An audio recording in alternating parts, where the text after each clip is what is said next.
이 철딱선이 없는 이것들이 나가서 대구가 뭔지를 알아. 탁 상해보니까 돗자리에다가 김밥하고 물통을 사요. 꽃병도 아니고. 아니 이것들이 내가 우리도 다 처음에 대구할 때 다 사이좋게 지냅니다. 정경하고 그렇죠. 제가 꽃도 다 우리 안 해봤겠어요. 꽃도 달고 다 우리 형제도 했지만 한 2시간 같이 걸어봐야 짜증나죠. 보기 싫고 그러다 툭 하고 밀어보다가 그래서 툭 밀고 하고 반패 찍으면 열받아서 꽃핀 집어 던지고 이런 거 아니에요. 저러다가 우리 아들까지 다치면 어떻게 할까? 그럼 그럼 내가 가벼운 경쾌한 운동화에다가 신나라고 소주 신나라고 준비해야 되는 게 있잖아요. 별 걱정이 나잖아요. 다 아니야 같은 젠장 전부 다 내 친구들도 오래간만에 봤어요. 광화문에서 완전 다 돗자리 들고 세상이 바뀐 거예요. 하여튼 이야기 듣겠는데 이때 중요한 것은 이렇게 해서 나오게 된 것을 보고 그죠? 이 아이들은 우리는 미국 소고기 싫은 반미가 아니잖아요. 그래서 언젠가 이 소고기를 먹다가 어느 날 갑자기 어렸던 괜찮지만 25년 뒤에 발견한다고 하는데 갑자기 내가 결혼하다가 결혼해서 내 성성 그분 딱 쓰지 못했냐. 이 공부가 있는 거예요. 이 공부심 나와요. 그래서 우리 미국 소고기 싫어하니까 한국에 숨을 들여요. 충격받는 거예요. 왜? 저 아이들이 여기서 뭐가 나와야 돼 원래는. 나는 공산당이 싫어해. 이게 정상이잖아요. 근데 갑자기 미국 소고기 싫어하니까 반미로 듣는 거죠. 지금 당신 자리가 종북에서 반미로 이행하는 거예요. 근데 그에다 더 중요한 것이 유모차에 있는 어린애까지 반미가 됩니다. 그 전에 반미운동은 80년대 반미운동은 주로 대학생이죠? 한 청년이잖아요. 고등학교는 내려갈까 말까 안 썼어. 근데 뭐죠? 이것이 표순위 미선이 사건 기억나시죠? 이게 무슨 중학교까지 내려가고 본 거예요. 반미가. 내가 그건 반미 아니에요. 우리나라 그건 반미운동도 아닙니다. 중동 생각해보세요. 그죠? 중동에서 뭐 미사일 쏘고 막 테러하고 우리는 기껏해서 철조망 붙잡고 우는 거잖아요. 이러지 마세요. 미워요. 네. 그런데 소고기 문제에서는 아줌마가 나오고 그 다음에 초등학생까지 나오고 유치원애들도 나옵니다. 그러니까 종북이 하향되고 있다. 비교를 그래서 지금 뭐냐면 쉽게 말하자면 한국의 20세기에 가졌던 두 가지 다리 하나는 안보 또는 반공주의죠. 이 반공주의가 무너지는 이후에 또 하나는 뭐죠? 미국에 대해서 사실은 나도 어릴 때 기분이 촉박했었어요. 저는 현대 하야리아 대학에서 적어도 이 아이들이 소개 싫다지만 미국에 대해서 반민론을 파악합니다. 종북과 반미의 기질이 들어옵니다. 이 위기의식이 크다는 겁니다. 물론 얘기는 그렇게 오라 같은 의도적인 정치적 노력도 있습니다만 그 위기 자체는 있었어요. 자, 근데 여기 이 두 개만 가지고만 아니에요. 이 두 개만 가지고 안보, 그런데 이 두 가지는 사실 안보라는 차원에서 처리하면 되는 거예요. 역사까지 안 오고 쉽게 하면 광복 도덕책만 만들면 되잖아요. 역사책 만드는 결정적인 3분 문제예요. 3분 문제 뭐냐? 바로 노무현 전국의 과학사 청산입니다. 자, 여기서 한국의 수도시장은 언제나 이렇게 얘기했어요. 우리가 일제시대 때 김성수 아시죠? 민족의 지도자잖아요. 교과서에 보면 어떻게 됩니까? 항상 동아일보와 조선일보는 일제시대 교과서에 보면요. 고사 쓴 거예요. 민족 언론인 동아와 조선일보 고사 쓴 거죠? 이런 식으로 뺑기치라고 대방을 위해는 대한민국을 지키고 그 다음에 전국의 근대를 일으킨 주역을 해왔어요. 안보를 지키되. 근데 7일 인명 사진이 나오고요. 민간처에서 7일 사진 나왔더니 이게 뭔가 역대 대통령이 다 친일파잖아요. 쉽게 말하면 박정희 혈서수고 같죠. 그 다음에 최규하 만주국 관료 부임하다 중대 그만뒀죠. 장면 친일파죠. 한국의 지배 정치적 자체가 다 친일로서부터 시작했던 사실이 다 백명백백의 친구 다 나옵니다. 이게 김무성 아버지까지 나왔잖아요. 그거 다 나와요. 그 다음 뭐죠? 조중동, 조선의 방문객은 32년대 민세 안재홍 선생이 쫓겨난다. 조선일보에서. 공군이용 사건을 핑계 삼아. 이때 방문부가 들어와서 인수하고 이런 분들이 있다가 제가 사감으로 갈 때 신고식 하는 얘기 고사포예요. 고사기관총. 국방 헌납하면서 사장 신고식을 하는 것이에요. 그러니까 방문은 사장하면서 동시에 친일 시작합니다. 그다음에 동아일보 김성수 친일의 사진을 앱을 한번 다운받아보세요. 몇 페이지 나옵니다. 친일행위. 그 다음에 중앙일보의 홍진기 일제 때 친일했던 그 법조인 아니에요. 그죠? 4.19 때 뭐 했어요? 바로 발표 능력이 책임자잖아요. 내무장관. 그래서 사형선고 받았다가 구사일선거 박식돼서 나왔잖아요. 즉, 친일면 사전을 나오면서 뭐냐, 이것이 언론에 공개가 되고 뭐냐, 이들이 자랑했더니 일제시대 때 민족 지도자라면 친일 반민족 행사에서 완전히 들통이 나왔어요. 그러다 노무현 정부 때 또 하나 등장한 게 진실과 화해를 위한 과거사 정리위원회라고 있었죠. 그게 봤던 거예요. 6.25 때 조국 지켰다는데 웬걸 조국 지켜라 국민들 다 때려 죽였어요. 보도연맹으로 그죠? 몇십만 명.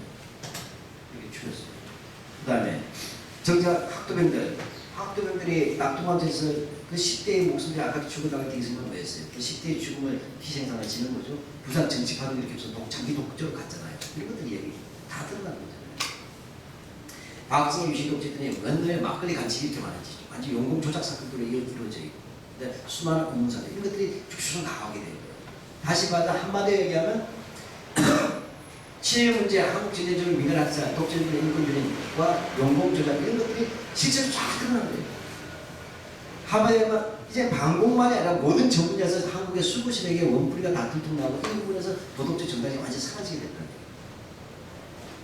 그럼 그 다음 어떻게 해서 우리 역사적인 준비를 하고 있었어요. 왜? 그 억울하게 죽었던 피해자들이 있잖아요. 그죠? 피해자들이 명예회복이라면요 절대로 이렇게 4.3 기념관만도 되지 않습니다.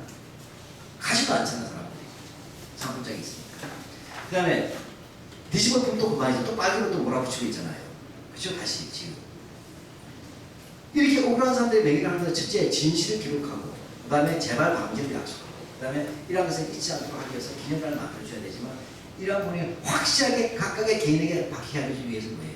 기억의 공공화가 필요해요. 기억의 공공화. 이게 굉장히 중요한 거예요. 그 공유된 기억을 남겨줘야 되는 거예요. 그렇죠? 공유된 기억은 교과서에 써야 돼요. 바로 핵심은 바로 이거예요. 역사 교과서 외국의 가장 큰 핵심은 바로 이제 교과서 개정. 노무현 대통령이 그만둔 때쯤 돼가지고 교과서를 고체를 시키고 거예요. 교과서 개정하시면서. 따라서 한국 역사학자는 뭐예요? 슬슬 쓰기 시작한 거예요. 그동안 억울했던 친일의 역사도 교과서 싣고 그 다음에 반주까지 넣어주시네. 그 다음에 이런 것들 다 넣게 된 거예요. 이렇게 될 순간이 뭡니까? 이렇게 되는 그 순간에 되게 되면 그죠? 한국의 수구시에게 뿌리면 완전 대통령이 생겼죠. 근데 참 재수도 없는지 우리가 잘못했는지 몰라도 이명박이 대통령이 된 거예요. 그렇게 해서 저걸 만든 거예요. 따라서 이 수구시는 뭔가 이명박이 대통령이 되면서 반대로 이게 전체적으로 바뀌기 위해서 전체 다시 되돌려야 되겠죠. 그렇게 해서 그때 뭐냐 한국 근현대사를 다시 자기 길거리에 유리해서 고쳐야 될 필요를 느꼈다는 거죠. 이렇게 해서 그들이 교과서 공격에 나서기 시작했다. 그래서 이명박 대통령이 2008년에 되자마자 한 게 뭐예요? 2008년도에 시작하자마자 바로 인수위원회에서 먼저 14개의 과거사위원회 있지 않습니까? 강제동원 지상기념위원회, 또는 친일지상기념위원회, 친일 재산조사 환수위원회라든지, 또는 지시화해위원회, 그 다음에 군의문사 이런 거죠. 이 14개의 의문사위원회를 우선적으로 해체하겠다고 얘기했습니다. 인수위원회에 하겠습니다. 1월달에. 그러니까 대통령 되기 전에. 그 다음에 또 제시한 게 오죠. 그 다음 3월달에 뭐가 나오니까 뉴라이트 대한교과서가 나오잖아요. 이런 거 아시죠? 그래서 위안부는 동물로 가고 다니면 나오지만 그건 본질이 아니에요. 그래서 걔는 고칠 수 있는 거니까. 뉴라이트 대한교과서 나옵니다. 그 다음에 어떻게 됩니까? 금성 한국의 고등학교 금정교과서들이 전부 다 근현대사 부분이 자기가 되었고 한국 근현대사 역사 교수들은 믿을 수 없다라고 생각합니다. 그래서 새롭게 국가가 개입이 된다고 얘기해요. 그래서 우리 한 새끼만 배자 이렇게 있죠. 금성교과서 보는 경우. 자발교과서. 그래갖고 그다음 또 뭐가 나오니까 2008년대 건국절이라는 걸 제정하겠다. 건국절. 그래서 광국절 말고 건국절 제정한다. 이게 이제 한국에 뜻이 나오는 거예요. 그래서 뭐죠? 그 다음에 5만원짜리 지급 고유 카페. 네, 기억나시죠? 5만원을 만드는데 누가 하려고 했어요? 얘들이 20만 원 하는 거예요. 그러니까 투표를 했더니 여론조사를 했더니 뭐죠? 김구가 나오는데 이런 시장 나면서 자기 의도가 달라졌잖아요. 이런 시장 나니까 이인호라는 여자가 있었어요. 지금 KBS 이사라는 여자 서양사예요. 한국사 전혀 모르는 여자예요. 이 여자 뭡니까? 그 심사하면서 김구 선생은 대한민국 건국 공로가 없기 때문에 곤란한 거예요. 최고야. 그래서 나온 게 심사임땡으로 된 거예요. 심사임땡 뭐예요? 강남 엄마 얘기잖아요. 엄친아 이야기. 아들을 고시에 합격시킨 성공한 엄마잖아요.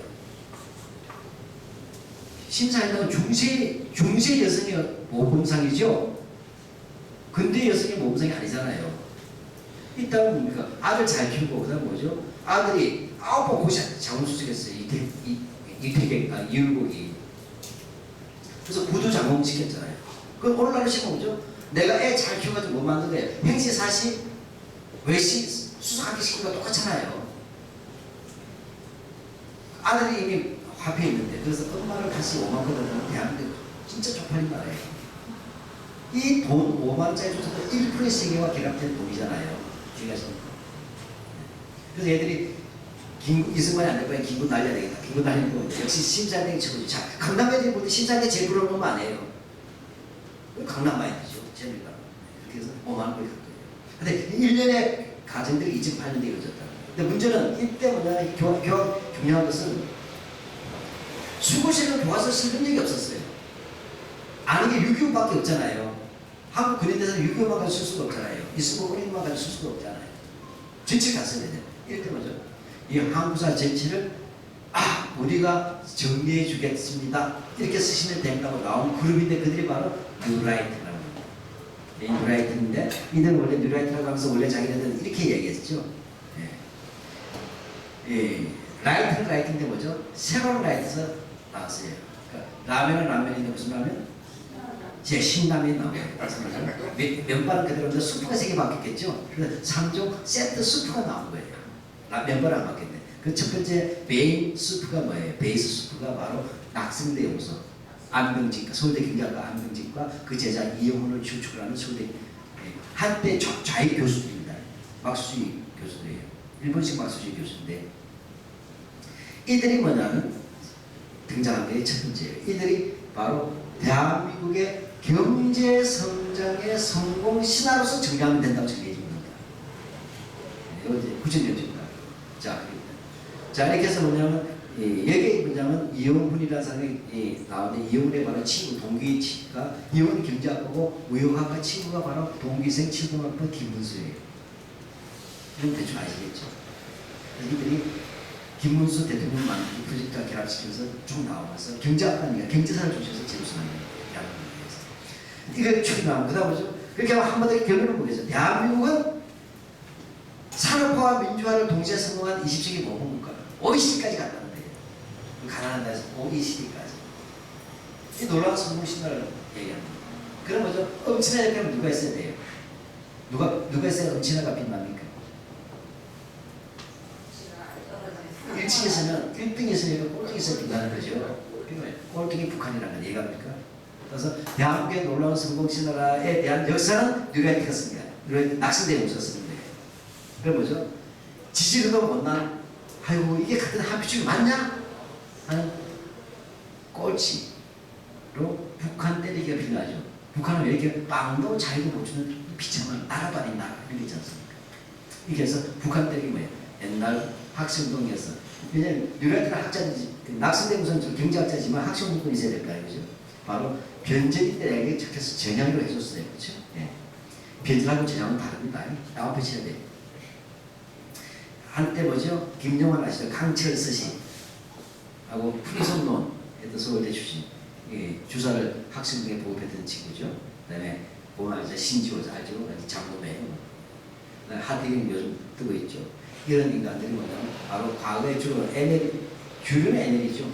학생들 자체가 주류가 NL 주사였으니까 이쪽들이 역으로 북한 때리기 이제 북한 해방을 주장하면서 이들이 북한 비판을 도맡는 역할을 했단 말이에요. 자, 그럼 일단 대한민국 잘났어. 북한 못 나서돼서 뭐죠? 이 뉴라이트가 뭐죠? 여기에 대해서 뭐죠? 도덕적 면접을 주고 그다음에 뭡니까? 도덕적 성을 부여해야 돼. 영원성은 이게 기독교예요. 기독교인데 개독교하고 다릅니다. 원래 한기총 개독교예요. 이해가십니까?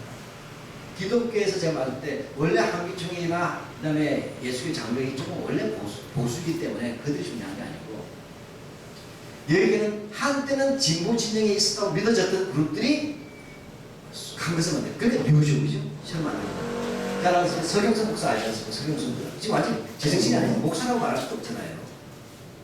서경석. 그 다음에 뭐죠?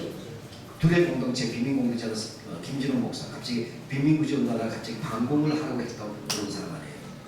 이런 사람들이 뭐죠? 신성과 도덕성 부여하는. 이렇게 해서 이게 뉴라이트 3중 세트입니다. 이 3종 세트가 그럼 어떻게 교과서를 만들어서 되는가? 이것을 좀 5분만 쉬었다 하겠습니다.